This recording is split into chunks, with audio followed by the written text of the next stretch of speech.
자, 여러분 안녕하세요. 별의 진화 이제 이어서 더 나가보도록 할게요. 지난 시간에 이어서 나가보도록 하겠습니다. 우리가 열의 전도에는 세 가지로 나눌 수 있어요. 왜 갑자기 열의 전도를 이야기하냐면 이게 여기서 또 중요하게 다뤄지는 부분 중에 하나입니다. 그래서 열의 전달 방법에는 세 가지가 있어요. 일단 전도가 있고요. 그 다음 두 번째는 대류가 있고요. 그 다음에 세 번째는 복사가 있습니다. 자, 여러분이 나중에 미래에 사랑하는 사람하고 이제 요새 캠핑 이런 게 대세잖아. 그래서 캠핑을 간 거야. 그래서 캠핑을 가가지고 이렇게 둘러 앉아서 이제 솥에다가 불 슉 해가지고 라면을 보글보글 끓여 먹습니다. 그래서 이제 라면을 끓여 먹는데 텐트 안에서 라면을 끓여 먹어요.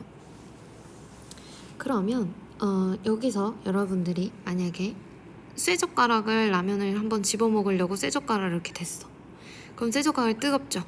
쇠젓가락이 뜨거워. 왜 뜨겁냐면 이 라면부터 쇠젓가락의 열이 전도되기 때문입니다. 그래서 전도는 어떤 물체로 인해서 열이 전달되는 거예요. 반면에 대류와 복사는 물체가 필요한 건 아니에요. 물체가 필요하지 않고 열이 전달되는데, 자, 라면을 끓였어. 라면을 끓여가지고 공기가 따뜻해졌죠. 그럼 핫한 공기는 어디 있어요? 여기 공기가 핫해졌어요. 핫한 공기는 어디로 가? 위로 가겠죠. 이렇게 위로 가고, 그 다음에 위에 있던 이제 이 콜드한 한기들이 내려오고 이러면서 열이 전달되더라. 이게 바로 대류입니다. 그쵸? 대류는 따뜻한 건 위로 가고 차가운 건 아래로 가는 현상이에요. 이러면서 열이 전달되는 현상입니다.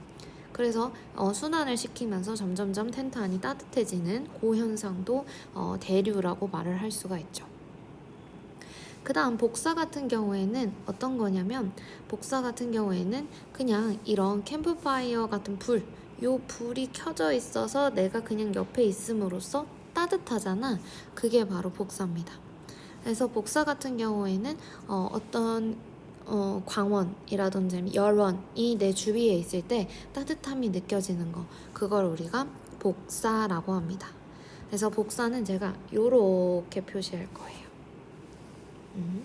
복사입니다. 그래서 별 내부에서 이 열의 전달 방식이 조금 달라져요. 그래서 에너지 전달 방식에는 이렇게 전도, 대류, 복사가 있고요. 기체, 특히 별 같은 경우에서는 전도는 사용하지 않고, 그냥 물체가 필요하니까 전도는 사용하지 않고 주로 대류하고 복사가 일어납니다. 그래서 복사와 대류로 에너지를 전달하는데, 복사 같은 경우에는 물질이 이동이 없이 그냥 이렇게 파장 형태로 전달이 되고요. 그다음 대류 같은 경우에는 이동하거나 순환에 의해서 에너지가 전달됩니다. 그랬을 때 순환에 의해서 에너지가 전달되기 때문에 대류 같은 경우에는 온도 차이가 클 때 효과적으로 전달할 수 있어요. 온도 차이가 클 때.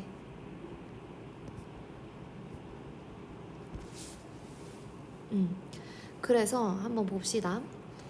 이 열의 전달은 우리 주계열성에서만 파악하면 되는데, 별의 질량이 0.25에서 2배 정도 사이인 이 주계열성에서는요, 전달이 어떻게 이루어지냐면, 핵은 일단 있고, 핵 주위, 여기, 핵 바깥 부분, 요 부분에서는 뭐가 일어나냐면, 복사가 일어납니다.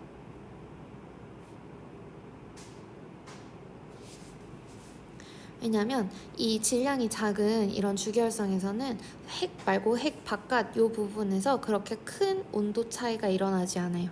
큰 온도 차이는 없어. 반면에 어디서 큰 온도 차이가 있냐면 여기 안에 말고 바깥 부분, 완전 바깥 부분, 최외곽 부분, 여기는 온도 차이가 이 중심부하고 꽤 납니다. 그래서 이때는 효과적으로 열을 전달하는 게 뭐냐면 대류잖아. 그래서 대류로 전달하게 돼요. 이렇게. 그래서 제가 좀 색칠을 다시 해보면 여기는 여기 중심 핵 제외하고 이 부분은 우리가 그래서 뭐라 그럴 거냐면 복사층이라고 합니다. 복사층. 반면에 요 외곽 부분, 여기는 그럼 무슨 층이라고 할까요? 뭘로 에너지를 전달하니까?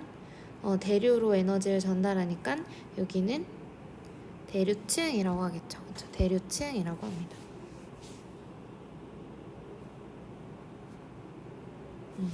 그래서 이렇게 질량이 좀 작은 별들 있죠? 0.25에서 2배 정도 사이 되는 별들은 주계열성에서 안은 복사층, 그 다음 바깥은 대류층으로 전달이 됩니다.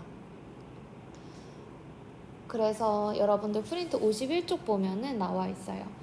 별이 질량이 태양과 비슷한 별에서는 별의 중심부에 생성된 에너지가 반지름 약 70% 이르는 거리까지 복사로 전달되고 그 다음에 나머지는 온도 차이가 크게 나기 때문에 효율적으로 전달할 수 있는 대류로 전달을 하더라 라는 거예요. 그래서 태양 같은 경우에는 바깥에 대류층이 있기 때문에 독특한 특징인 쌀알 무늬가 나타나는데 대류층이 있어서 이렇게 대류 하강부가 있을 거고 상승부가 있겠죠? 하강부가 있고 그다음에 상승부가 이렇게 있고, 그래서 이 하강부는 어둡게 보이고 상승부는 밝게 보여서 이런 쌀알 무늬가 나타납니다. 이런 식으로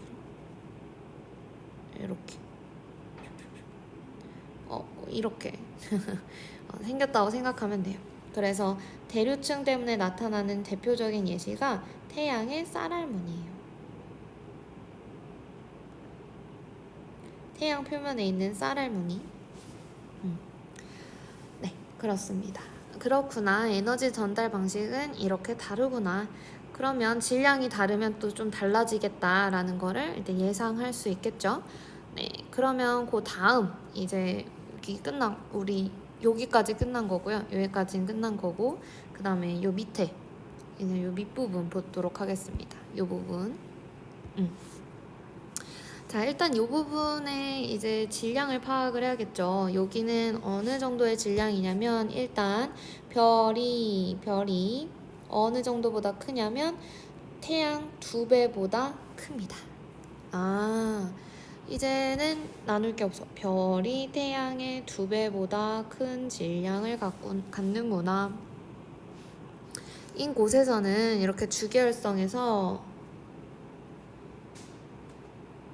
이제 PP 반응을 하는 게 아니라 여기선 뭘 할까요? 그쵸? CNO 순환을 합니다. CNO 순환을 합니다. CNO 순환을 해요. 그러니까 이 위에 친구, 아이고 죄송합니다. 오늘따라 왜 이러지? 이 위에 친구하고 얘하고의 차이점은 주계열성에서 수소 핵 융합을 하는 방식에 조금 차이가 있구나 라는 걸 알겠죠. 그래서 이 얘 같은 경우에는 PP 반응을 한다면 이제 태양보다 2배 이상이 큰 별들은 CNO 순환을 하게 됩니다. 하게 되고요. 그 다음에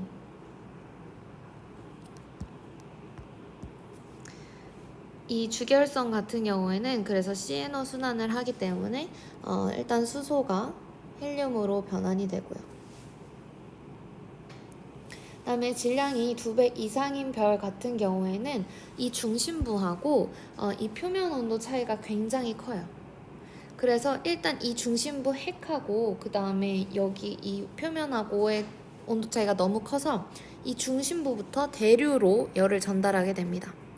그래서 주계열성에서 얘 같은 경우에는 이 안쪽이 대류층이 돼요.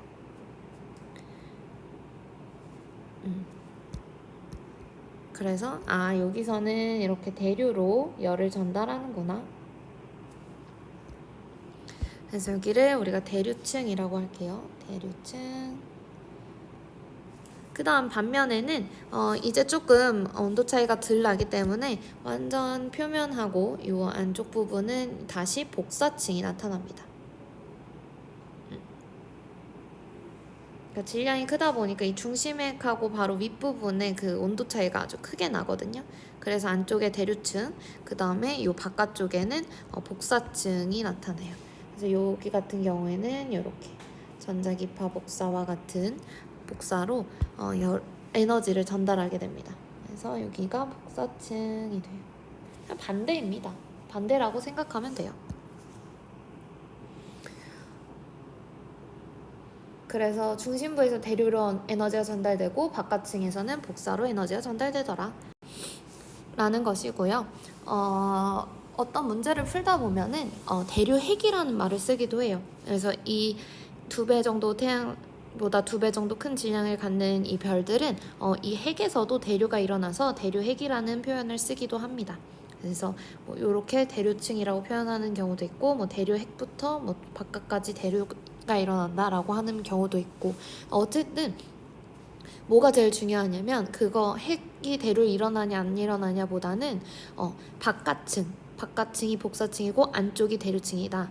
다음에 질량이 태양 정도인 애들은 안쪽이 복사층이고 바깥쪽이 대류층이다. 이 정도만 아시면 문제 푸는 데는 전혀 지장이 없게 됩니다. 그러면 그 다음 진화 과정으로 넘어가 볼게요. 다음 진화 과정으로 넘어가니까 두 가지로 경로가 갈라지죠. 그러면 뭐에 따라 답을 말했어. 자, 뭐에 따라 또 나눠지겠다?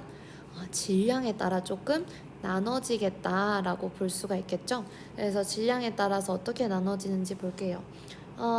이거는 사실 솔직히 굉장히 애매해요. 사실 더 쪼개면은 더 쪼갤 수도 있고, 이 교과서, 그 다음에 문제집, 그 다음에 그 학자들마다도 사실 다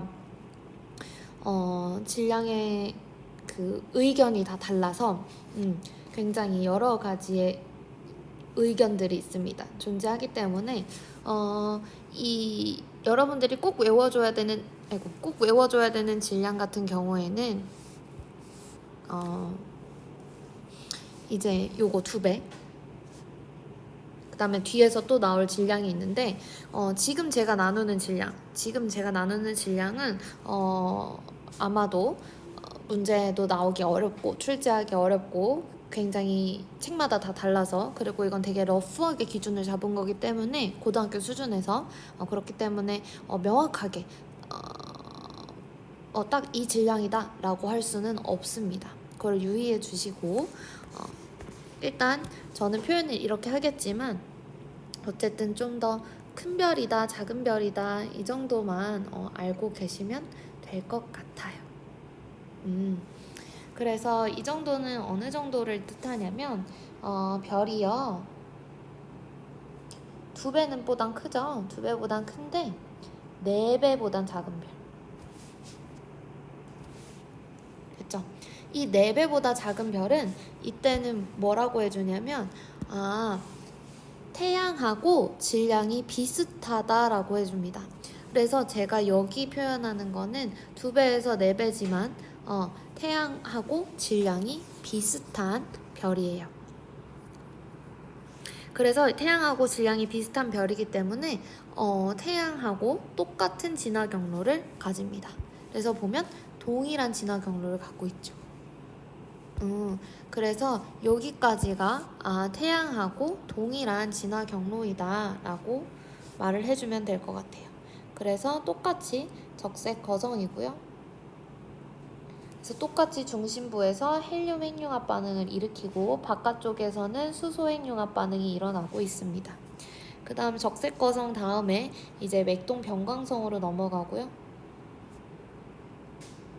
그 다음에 똑같이 이 시기를 지나서 행성성 성운이 되고,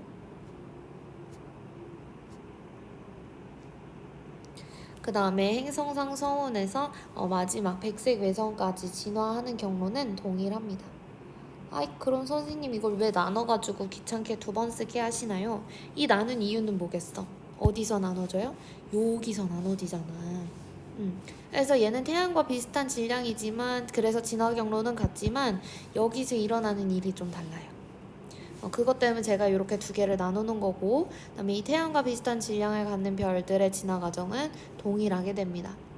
그러면은 4배보다 큰 별은 어떻게 되냐, 이제 요거를 이야기해 보도록 할게요. 자, 태양보다 질량이 4배 큽니다. 4배 이상인 애들이에요. 인 경우에는 얘네는 일단 주계열이 끝나면서 이제 수소 다 쓴 거죠. 중심부에 있는 수소는 다 썼고, 다 써서 이제 헬륨 핵융합 반응이 일어나는데, 헬륨 핵융합 반응이 일어나죠. 헬륨 핵융합 반응이 일어나고, 이제 얘네가 또 헬륨을 중심부에서 다 써서 탄소가 됐잖아. 그러면은 이제 핵융합을 안 하니까 점점 식죠. 그래서 핵이 수축을 하죠. 그래서 수축을 하면서 열이 올라가지만, 얘네 같은 경우에는 질량이 작아서 더 이상 열이 안 올라가지만, 이 4배보다 큰 애들은 질량이 굉장히 커서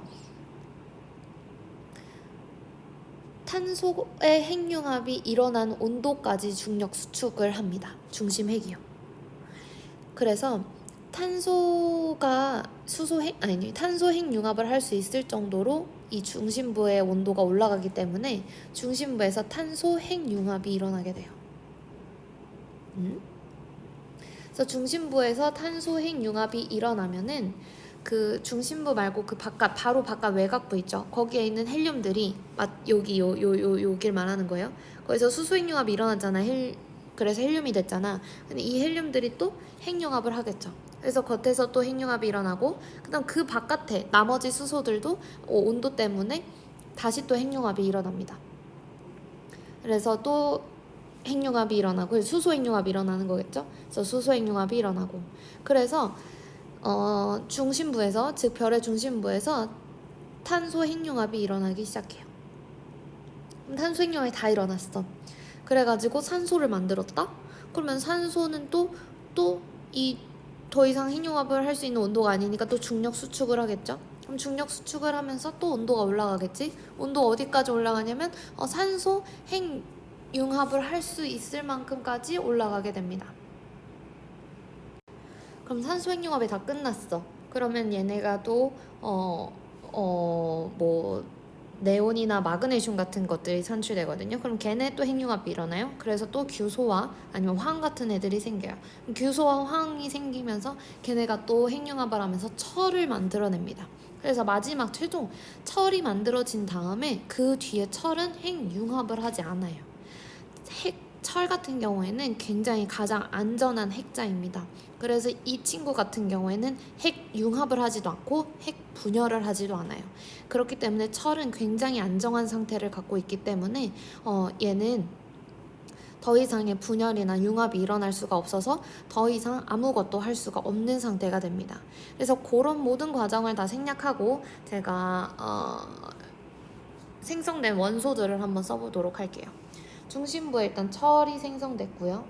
그 다음에 규소나 황, 그 다음에 산소나 네온이나 마그네슘, 그 다음에 탄소나 산소, 그 다음에 헬륨, 그 다음에 수소, 요렇게 형성이 되겠죠.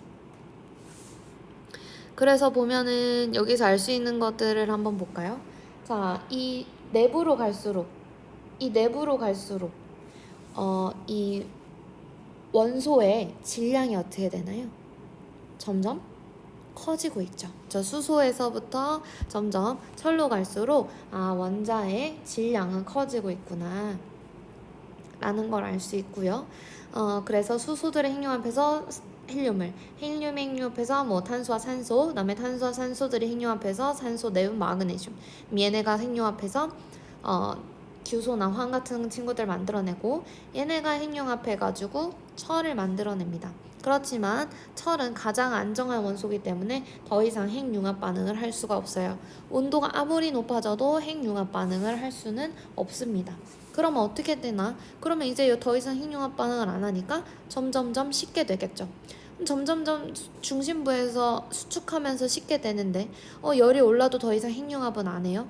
그러면서 이 큰 질량을 갖고 있는 이 수소부터 헬륨 뭐 등등등등등의 원소들이 더 이상 핵융합을 못 하겠죠. 열을 못 받았으니까. 핵융합을 못 하고 아무것도 할 수도 없는 상태에 이르릅니다. 그러면서 얘네들이 아주 고밀도의 축퇴 상태라고 좀 어려운 말이지만 어쨌든 전하 입자들이 밀집되기 시작해요. 그걸 우리가 축퇴 상태라고 하는데 아무튼 축퇴 상태가 일어나면서 아주 고밀도의 핵폭탄 같은 그런 것이 형성이 됩니다. 그럼 얘네가 더 이상의 그 중력을 이기지 못해요. 중력을 이기지 못하고 얘네가 뻥 하고 터져버리게 됩니다. 걔를 우리가 뭐라고 부르냐면 바로 초신성이라고 합니다.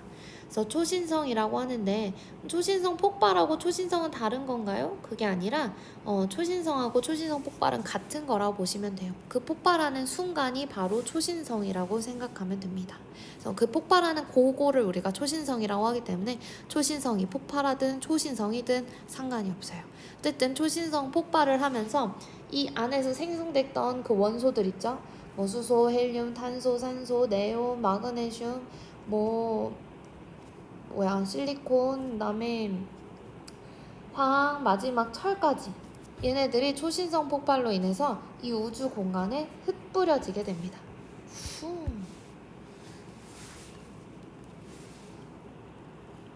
그쵸. 이렇게 흩뿌려지게 되고 이 흩뿌려지면서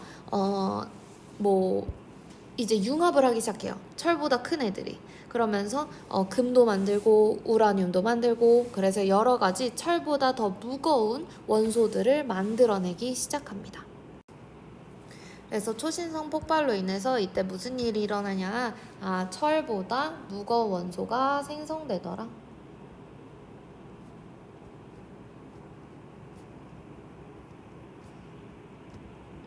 그래서 초신성 폭발로 인해서 철보다 무거운 원소가 생성된다 라는 정도만 알고 계시면 됩니다. 다음 이렇게 초신성 폭발을 한 이후에 이제 또 질량에 따라서 별의 최후가 나뉘어져요.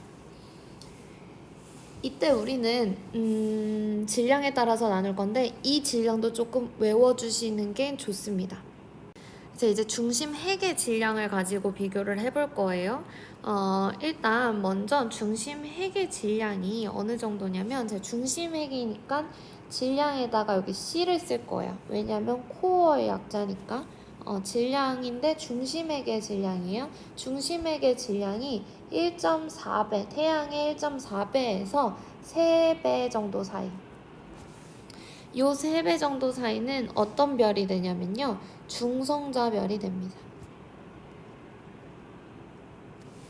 그러니까 중심 핵의 질량이 1.4배에서 3배 정도였다.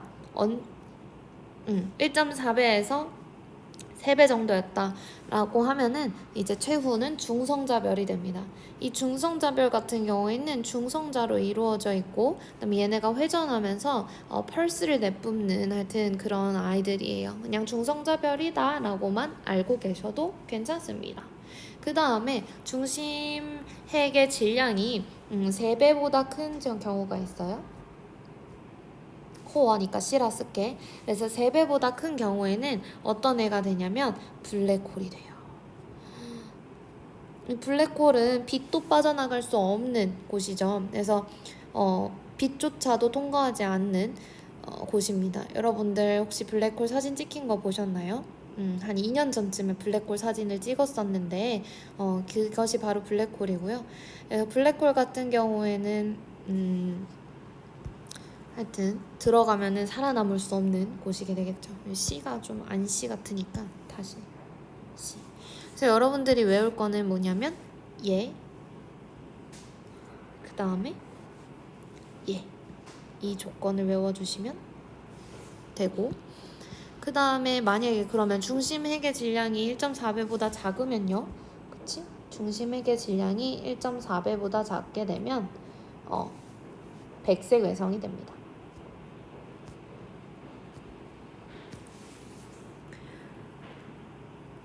그래서 여러분들이 요 중심핵에 따른 최후는 꼭 질량까지도 숫자까지도 좀 기억을 해 주셔야 돼요.